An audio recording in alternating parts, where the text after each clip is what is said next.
Hello tailors, welcome back to my channel. ఈరోజు ఈ వీడియోలో టోటల్గా ఇన్విజిబుల్గా ఉండే విధంగా, అంటే ఖర్చులు ఎక్కడ కనిపించకుండా, అలాగే కిడ్స్కి ఎక్కడ కుచ్చుకోకుండా ఉండే విధంగా 6 months baby frock cutting and stitching చూపించబోతున్నానండి.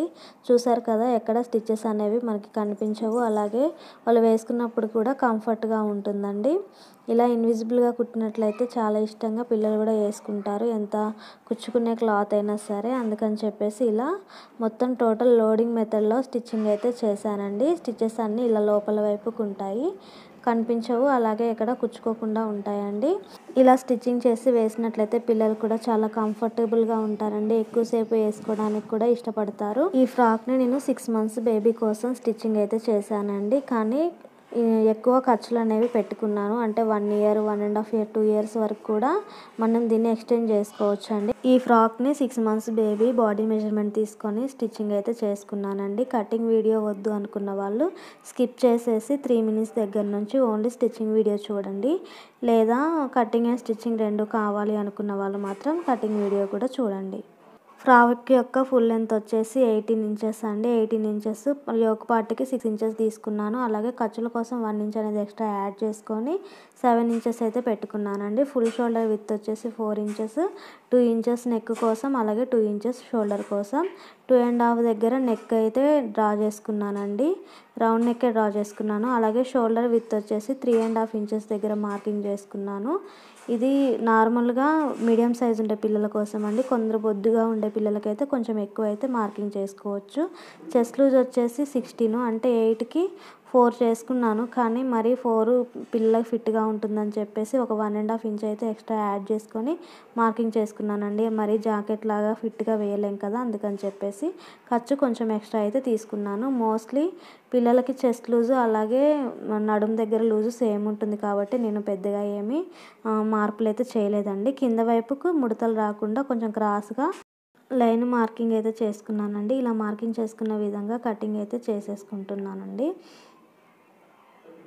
Neck అలాగే ఆమ్ రౌండ్ అన్నీ కట్ చేసుకున్నాను. ఎక్కడెక్కడైతే కట్స్ పెట్టుకోవాలనుకుంటున్నానో మనం ఖర్చుల కోసం వదులుకున్న దగ్గర కట్స్ అయితే పెట్టుకుంటున్నానండి, గుర్తుండడం కోసం. క్లోజ్డ్ వైపు నెక్, అలాగే 2 ఓపెన్ కోరా పార్ట్స్ ఉన్నాయి కదా, అవి 2 బ్యాక్ హుక్స్లు కాజాల కోసం అయితే వదిలేసుకున్నానండి. ఇది మిగిలిన క్లాత్ అయితే కింద పార్ట్ కోసం, అంటే మనం కుచ్చులు పెట్టుకుంటాం కదా, ఆ పార్ట్ కోసం క్లాత్ వదిలేసుకున్నాను. ఇప్పుడు బ్లౌజ్ పీస్ని 4 folding వేసుకున్న తర్వాత యోక్ పార్ట్ అయితే కట్ చేసుకున్నానండి. యోక్ పార్ట్ కింద కుచ్చులు పెట్టుకోవడం కోసం మిగిలిన క్లాత్ ఉంది కదా, ఆ మిగిలిన క్లాత్ని కట్ చేసుకోవడం చూపిస్తానండి. ఫుల్ లెంత్ వచ్చేసి 18 inches కదండి. 18 inchesకి 6 inches అనేది యోక్ పార్ట్ కోసం తీసేసాక 12 inches అయితే మిగులుతుందండి. ఆ 12 inches విడ్త్ తోటి క్లాత్ అయితే కట్ చేసుకోవాలి. ఇన్ ఫ్యూచర్ పనికి రావడం కోసం నేను ఏం చేశానంటే మిగిలిన క్లాత్ కూడా ఫోల్డింగ్ కోసం ఉంచేసుకున్నాను. ఇలా మిగిలిన క్లాత్ ఫోల్డ్ ఎక్కడి వరకు చేసుకోవాలనేది ఒక కట్ అయితే పెట్టుకున్నానండి. ఇలా కట్ పెట్టుకున్న తర్వాత ఇప్పుడు యోక్ పార్ట్ ఎలా స్టిచ్ చేసుకోవాలో చూపిస్తానండి. మెయిన్ క్లాత్ పైన ఇలా లైనింగ్ వేసుకుంటున్నానండి. మంచి వైపు పై వైపునే వేసుకున్నాను. మెయిన్ క్లాత్కి పై వైపున లైనింగ్ అయితే వేసుకున్నాను. అలాగే ఆమ్ రౌండ్ దగ్గర స్టిచ్చింగ్ అయితే చేసుకుంటున్నానండి. అంటే పై వైపున షోల్డర్ పై వైపున స్టిచ్చింగ్ వేసుకోకూడదు, ఎందుకంటే మనం రివర్స్ తిప్పినప్పుడు షోల్డర్స్ దగ్గర నుంచే క్లాత్ అనేది పైకి వస్తుందండి. నేను స్టిచ్చింగ్ ఎలా చేశానో చూడండి. ఓన్లీ నెక్ అలాగే ఆమ్ రౌండ్ మాత్రమే స్టిచ్చింగ్ అయితే చేశానండి. పై వైపున స్టిచ్చింగ్ అయితే చేయలేదు షోల్డర్ పైన.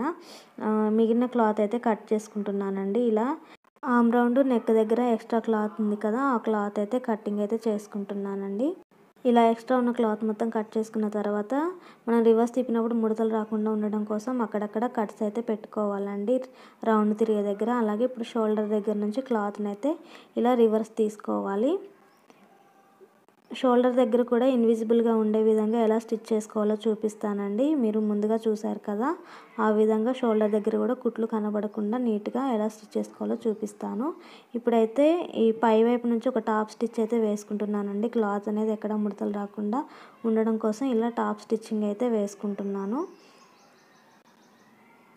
ఆమ్ రౌండ్కి అలాగే నెక్కి ఇలా స్టిచ్ వేసుకున్న తర్వాత ఇప్పుడు బ్యాక్ పార్ట్ స్టిచ్చింగ్ అయితే చూపిస్తానండి. ముందుగా క్లాత్ అనేది ఇలా వేసుకుంటున్నాను. ఎటువైపు రివర్స్ కరెక్ట్ అనేది చూసుకున్న తర్వాత క్లాత్ యొక్క రైట్ సైడ్ పైన మనం పెట్టుకున్న లైనింగ్ క్లాత్ అంటే బ్యాక్ ఫ్రంట్ పార్ట్ అది పెట్టుకోవాలండి. అలాగే లైనింగ్ ఉన్న వైపు లైనింగ్ క్లాత్ని పెట్టుకొని ఇప్పుడు స్టిచ్చింగ్ ఎలా వేసుకోవాలో చూపిస్తానండి.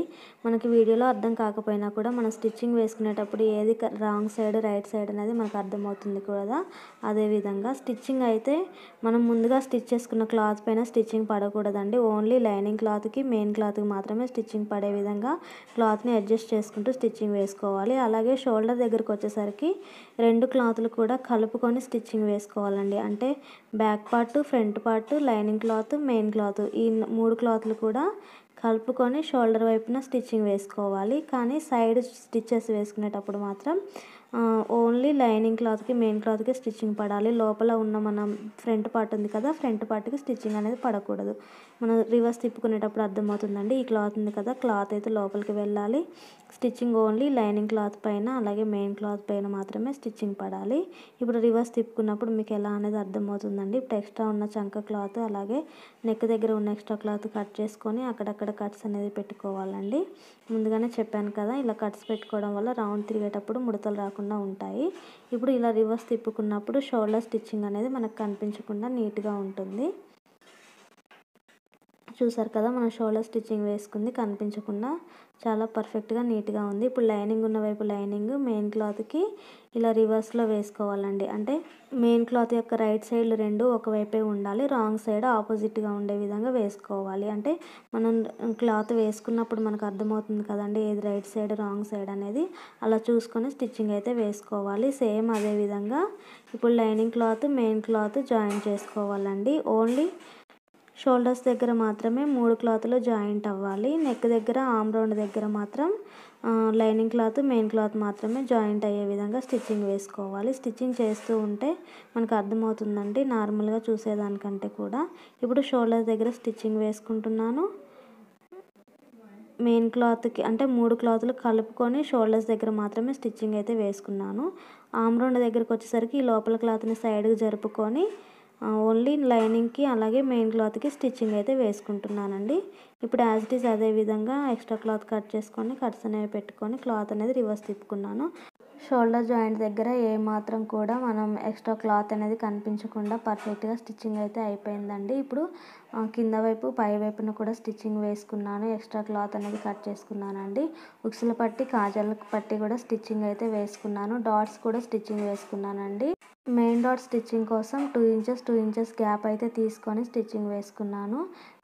ఇప్పుడు రిబ్బన్ లాగా స్టిచ్ చేసుకున్నాను కదండి హ్యాండ్స్ దగ్గర, దానికోసం అని చెప్పేసి క్లాతులు 2 తీసుకున్నానండి. ఒక్కొక్క దానికి 3 ఇంచెస్ విడ్త్ అయితే తీసుకొని క్లాత్ ఎంతైతే ఎక్స్ట్రా ఉందో అంత క్లాత్ కూడా కుర్చీలకైతే పెట్టేసుకున్నానండి. అలాగే ఫ్రంట్ వైపు కుర్చీలు ఎక్కువ వచ్చే విధంగా షోల్డర్ వరకే వచ్చేంత క్లాత్ ఉంది కాబట్టి ఆ క్లాత్ తోటి ఫోల్డింగ్ స్టిచ్చెస్ అయితే పెట్టుకుంటున్నానండి.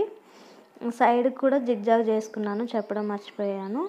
ఇప్పుడు ఓన్లీ ఈ క్లాత్ ఫ్రిల్స్ అనేవి సైడ్ అంటే మన ఆమ్ రౌండ్ వరకే వచ్చే విధంగా ఈ ఫ్రిల్స్ అయితే పెట్టుకుంటున్నాను. ఒకవేళ క్లాత్ ఎక్కువగా ఉన్నట్లయితే కింద వైపు కూడా ఫ్రంట్ ఎలా పెట్టామో బ్యాక్ వైపు కూడా అదే విధంగా వచ్చే విధంగా ఫ్రిల్స్ అయితే పెట్టుకోవచ్చండి. నా దగ్గర క్లాత్ తక్కువగా ఉంది కాబట్టి అక్కడ వరకే ఫ్రిల్స్ అయితే పెట్టుకున్నాను. రెండో వైపు కూడా ఇదే విధంగా ఫ్రిల్స్ పెట్టుకొని కటింగ్ అయితే చేసుకున్నానండి. బ్యాక్ సైడ్ మాత్రమే ఇలా ఆమ్ రౌండ్ వరకే వస్తాయి. అలాగే ఉక్సులు పట్టి, కాజాలు పట్టి ఒకదానిపైన ఒకటి వేసుకొని ఒక స్టిచ్చింగ్ అయితే వేసుకున్నాను. ఈ క్లాత్ అనేది ముడతలు లేకుండా ఫ్రంట్ సైడ్ కూడా విడదీసుకొని స్టిచ్చింగ్ అయితే వేసుకున్నాను. ఈ ఒక పార్ట్కి ఇప్పుడు కింద పార్ట్ కుర్చీల పార్ట్ జాయిన్ చేసుకోవడం కోసం ఒక 2 ఇంచెస్ మార్జిన్ అయితే వదులుకొని ఫ్రిల్స్ అనేది పెట్టుకోవాలండి క్లాత్ జాయిన్ చేసుకునేటప్పుడు. అలాగే మొత్తం క్లాత్ అనేది ప్లీట్స్ పెట్టుకొని 2 ఇంచెస్ మార్జిన్ వదులుకొని స్టిచ్చింగ్ అయితే వేసుకున్నాను. ఇప్పుడు క్లాత్ని ఇలా తిప్పుకోవాలండి, రెండో వైపుకి తిప్పుకొని పై వైపు నుంచి మళ్ళీ కూడా లైనింగ్ క్లాత్ అయితే స్టిచ్చింగ్ వేసుకోవాలండి. 2 ఇంచెస్ మార్జిన్ వదులుకున్న తర్వాత ఫ్రిల్స్ అనేవి పెట్టుకోవాలండి ఏ క్లాత్కైనా సరే. ఎందుకంటే సైడ్ మనం జాయింట్స్ వేసుకునేటప్పుడు ప్లీట్స్ క్లాత్ అనేది లోపల వైపు వెళ్లకుండా ఉంటుంది. ఇలా ప్లీట్స్ అనేవి ఒకవేళ స్టిచ్చింగ్లో వెళ్తే మాత్రం ఉబ్బెత్తుగా సైడ్కి కనిపిస్తాయండి. అందుకని చెప్పేసి 2 ఇంచెస్ మార్జిన్ వదులుకోవాలి.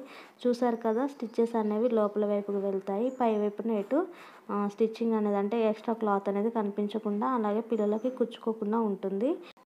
సైడ్కి బొందులు కట్టుకోవడం కోసం ఇలా నాడాలు అయితే ప్రిపేర్ చేసి సైడ్కి పెట్టేశానండి. స్టిచ్చింగ్ వేసుకున్నాను.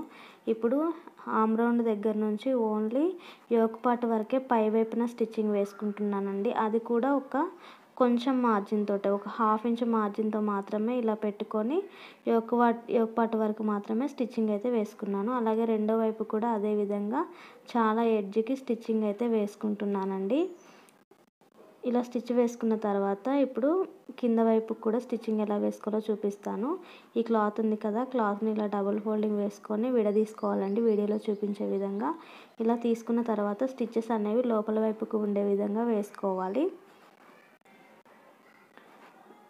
మెయిన్ క్లాత్ ఉంది కదా, ఆ మెయిన్ క్లాత్ 2 ఎడ్జ్లు కలుపుకొని స్టిచ్చింగ్ వేసుకోవాలి. అలాగే లైనింగ్ క్లాత్ని కూడా 2 ఎడ్జెస్ అనేవి కలుపుకొని స్టిచ్చింగ్ అయితే వేసుకోవాలండి. సైడ్స్ ఈ స్టిచ్చింగ్ మొత్తం లోపల వైపుకు మాత్రమే వెళ్తాయండి, పైకి కనిపించకుండా ఉంటుంది.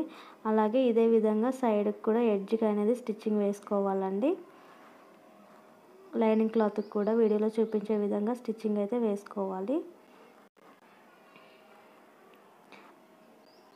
ఇప్పుడు రెండో వైపు కూడా అదే విధంగా మెయిన్ క్లాత్ సైడ్ 2 జాయింట్స్ వేసుకోవాలి. అలాగే లైనింగ్ క్లాత్లు 2 కూడా కలుపుకొని జాయింట్ అయితే వేసుకోవాలి.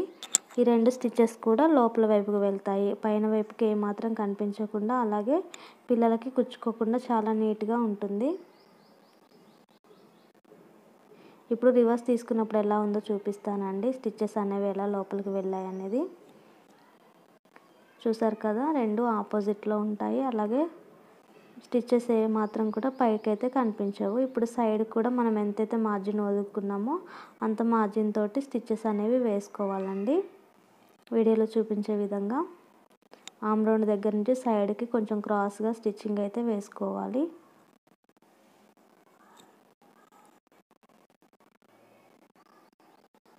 రెండో వైపు కూడా అదే విధంగా స్టిచ్చింగ్ అయితే వేసుకోవాలండి. ప్లీజ్ ఫ్రెండ్స్, ఈ వీడియో మీకు నచ్చినట్లయితే ప్లీజ్ లైక్ చేయండి, మీ ఫ్రెండ్స్ అండ్ ఫ్యామిలీకి షేర్ చేయండి. ఓన్లీ స్టిచ్చింగ్ చేసే వాళ్ళే కాదండి, నార్మల్ వాళ్ళకైనా ఈ వీడియో షేర్ చేయడం వల్ల వాళ్ళ పిల్లలకి స్టిచ్చింగ్ చేసుకునేటప్పుడు ఇదే విధంగా ఎలా చేసుకోవాలనేది వాళ్ళకు కూడా అర్థమవుతుంది కదా. అందుకని చెప్పేసి మీ వీడియోని కొంతమందికి షేర్ చేయండి. కింద వైపు ఒక 5 ఇంచెస్ వరకు మార్జిన్ క్లాత్ అయితే వదులుకున్నానండి. ఆ క్లాత్ని ఇలా ఫోల్డ్ చేసుకొని స్టిచ్చింగ్ అయితే చేసుకున్నానండి. ఈ మార్జిన్ అనేది మనం ఫ్యూచర్లో కూడా ఇప్పుకొని స్టిచ్చింగ్ అయితే నార్మల్ స్టిచ్చింగ్ వేసుకోవచ్చు. స్టిచ్చింగ్ మొత్తం అయిపోయిన తర్వాతకి ఫ్రాక్ అయితే చాలా నీట్గా పర్ఫెక్ట్గా చాలా బాగుందండి. ఈ క్లాత్ అంటే ఈ ఫ్రాక్ వేసుకున్న తర్వాత కూడా చాలా కంఫర్ట్గా ఉందని చెప్పి వాళ్ళ పేరెంట్ అయితే నాతో చెప్పారండి. ప్లీజ్ అండి, ఈ వీడియో మీకు నచ్చినట్లయితే లైక్ చేయండి. ఖచ్చితంగా మీరు లైక్ చేయడం వల్ల నా వీడియో ఇంకొంతమందికి షేర్ అయితే వెళ్తుందండి. అలా వెళ్ళడం వల్ల నా ఛానల్ కూడా కొంచెం గ్రోత్ అనేది అవుతుంది. Thank you so much for